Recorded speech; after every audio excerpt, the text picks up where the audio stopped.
Fault है वो stand by का है। कैसे है फॉल्ट वो बता देता हूँ। यहाँ पर हम रिमोट की दबाते हैं, इसमें येलो एंड रेड दो एलईडी है, 3 पिन का ये एलईडी लगा हुआ है। इसमें इंडिकेटर लाइट ना ही ग्रीन हो रही है ना बंद हो रही है, ठीक है। तो ये ना तो बंद चालू हो रहा है यहाँ से, और पावर की इसकी यहाँ पर है ये वाली। तो हम शॉर्ट करके भी देख लेते हैं ये क्या शॉर्ट करने से चलता है, तो शॉर्ट करने से नहीं चल रहा है, ठीक है। तो यहाँ पर इंडिकेटर लाइट की पोजीशन एज इट इज। अभी हम पावर ऑन करते हैं, ऑन ऑफ पिन है, ठीक है। ये कंट्रोल सिग्नल आता है प्रोसेसर से, ये वाली R85 के through power on off signal power supply में अंदर जा रहे हैं। आते कहाँ से हैं? प्रोसेसर से आते हैं, ठीक है।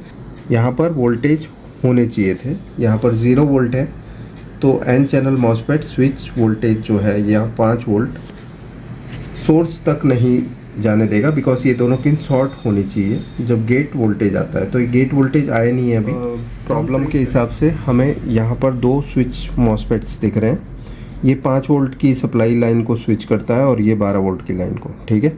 लेकिन ये दोनों मॉसफेट यहाँ पर पावर ऑन के साथ कनेक्टेड नहीं है, लेकिन पावर ऑन होने के बाद जो 24 वोल्ट और 12 वोल्ट निकलेंगे उसके साथ कनेक्टेड है। ये वाला 24 वोल्ट से कनेक्टेड है। यहाँ पर आप देख सकते हैं 24 वोल्ट की लाइन के लिए हाफ वेव रेक्टिफायर के थ्रू 4.7 ओम्स की रजिस्टर के थ्रू ये वाला जो मॉसफेट है ये पहले ऑन होगा, ठीक है। यहाँ पर फिल्टर से फिल्टर होने के बाद ये वोल्टेज डिवाइडर से यहाँ पर गेट सिग्नल मिलेगा। ये हाई रहेगा तब सोर्स और ड्रेन में वोल्टेज फ्लो होगा, ओके। ये 12 वोल्ट की लाइन के लिए और ये 5 वोल्ट की लाइन के लिए। तो 12 वोल्ट की लाइन के लिए 24 वोल्ट से इसको ऑन ऑफ दिया जाता है इस डायोड के थ्रू। लेकिन ऑन ऑफ सर्किट यहाँ पर कुछ अलग तरीके से बनाई गई है, वो हम देख लेते हैं। ये ऑन ऑफ पिन इसकी 5 नंबर की पिन जो है इस रजिस्टर के थ्रू यहाँ पर पहुँच रही है, इसके बेस पर। ये NPN ट्रांजिस्टर है, ओके।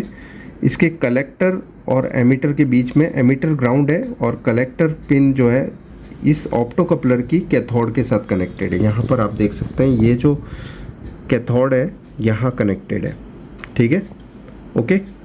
कैथोड पिन और इसकी कलेक्टर पिन आपस में शॉर्ट है।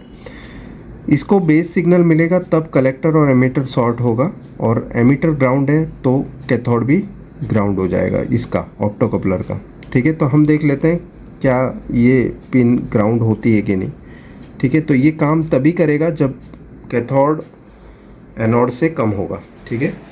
लेकिन शॉर्ट करने से पहले हम वोल्टेज यहाँ पर देख रहे हैं, ओके।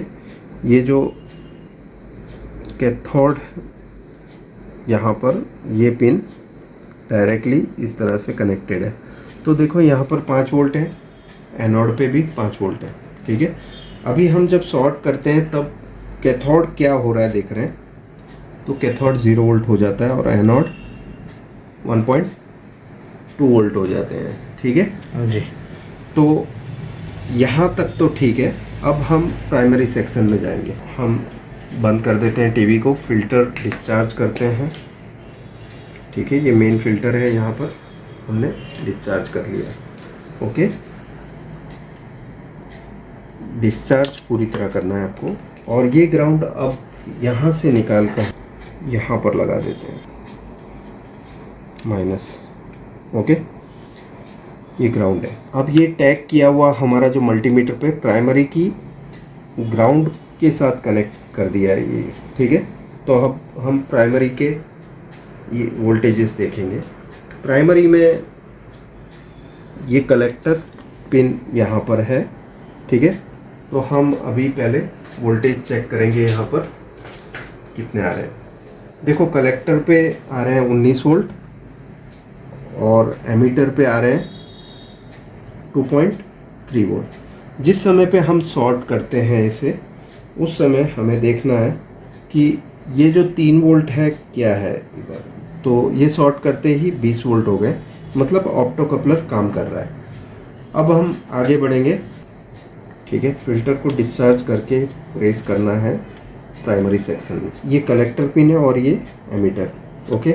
हम देखते हैं कि स्विचिंग किसके थ्रू हो रही है। पहले 200 ओम्स के रजिस्टर के थ्रू ये ट्रांजिस्टर के बेस पर ये सिग्नल पहुंचेगा जो कि ऑन ऑफ सिग्नल होगा, ठीक है।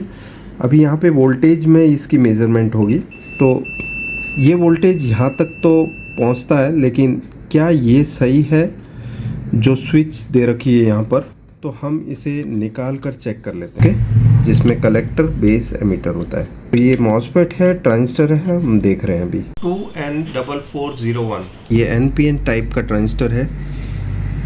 इसकी फर्स्ट पिन एमीटर है, बीच वाली बेस और राइट साइड वाली कलेक्टर पिन, ठीक है। बीच में बेस है, ये पुराने ज़माने का ट्रांजिस्टर टाइप है।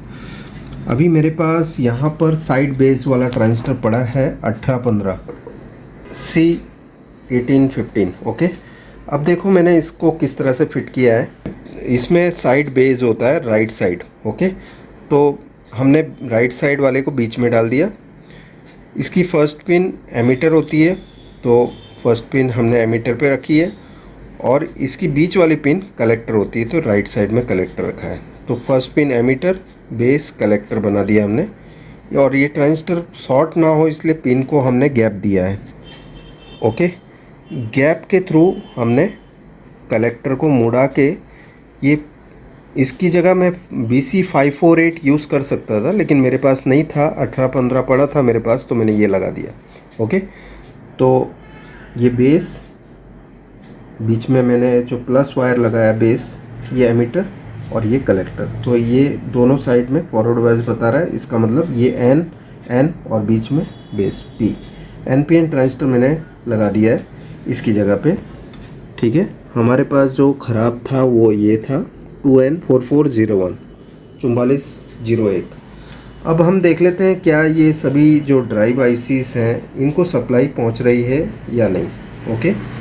इसके बाद क्योंकि सप्लाई पहुंचाने का काम इसी ट्रांजिस्टर से है, ओके। यहाँ पर आप देख सकते हैं ये जो पिन है यहाँ पर सप्लाई पहुंचा रहा है, और यहाँ पर भी इसकी पिन नंबर 5 पे, पिन नंबर 1 ये इधर है, पिन नंबर 5 इधर है, ओके। सो अभी सप्लाई पहुंच रही है कि नहीं हम चेक कर लेते हैं पहले। तो टीवी को ऑन करते हैं, ये हमने ऑन कर दिया, और अब हम सप्लाई चेक कर रहे हैं क्या हमारी सप्लाई यहाँ पर पहुँच रही है या नहीं, ओके। यहाँ पर हम सप्लाई चेक कर रहे हैं, यहाँ पर 19.5 वोल्ट बता रहा है, ओके। सो ये सप्लाई यहाँ आ चुकी है, और ये सप्लाई यहाँ पर 19.5 वोल्ट 5 नंबर की पिन पे भी आ गई है। तो ये वाला जो SMPS है 24 वोल्ट बना रहा है, ये SMPS 5 वोल्ट और 12 वोल्ट बना रहा है। तो हम देख लेते हैं 12 वोल्ट बन रहे हैं या नहीं। इस समय पे 12 वोल्ट SMPS तो बना रहा है, लेकिन यहाँ पर स्विच होके 12 वोल्ट नहीं आ रहे हैं। 5 वोल्ट भी इधर आ रहे हैं, लेकिन स्विच होके आउटपुट मतलब मदरबोर्ड में नहीं जा रहे हैं, ओके। तो पावर सप्लाई 5 और 12 वोल्ट बना रहा है। क्या ये 24 वोल्ट इस समय पे बन रहे हैं, हम वो देख रहे हैं अभी। तो 24 वोल्ट यहाँ से बनने चाहिए, तो यहाँ आप देख सकते हैं 24 वोल्ट नहीं बन रहे हैं। इस बोर्ड में PFC ऑन होने के बाद 360 वोल्ट आने चाहिए। सो हम चेक कर रहे हैं अभी इसमें PFC वोल्टेज बन रहे हैं या नहीं। ऑन होने से पहले 340 मेन फिल्टर पे, और ऑन होने के बाद 360 आते हैं। हमने अभी पावर ऑन और स्टैंड बाई 5 वोल्ट को शॉर्ट कर रखा है, तो अभी हम जो चेक कर रहे हैं वो है 360 वोल्ट, और वो बन रहे हैं। लेकिन क्या 24 वोल्ट बने यहाँ पर? नहीं बने अभी भी।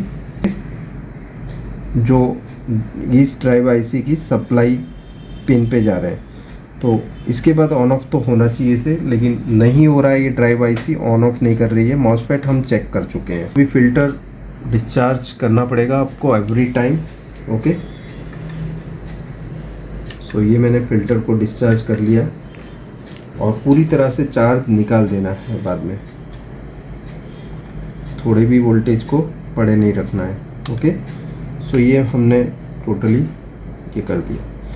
अब ये IC हम बदल रहे हैं, ड्राइव IC।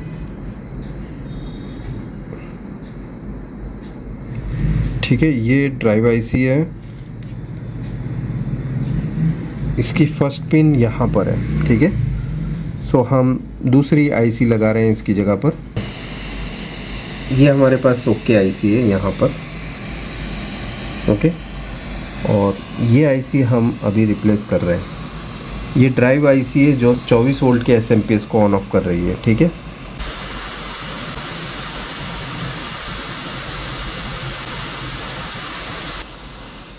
इसे इंस्टॉल कर रहे हैं यहाँ पर।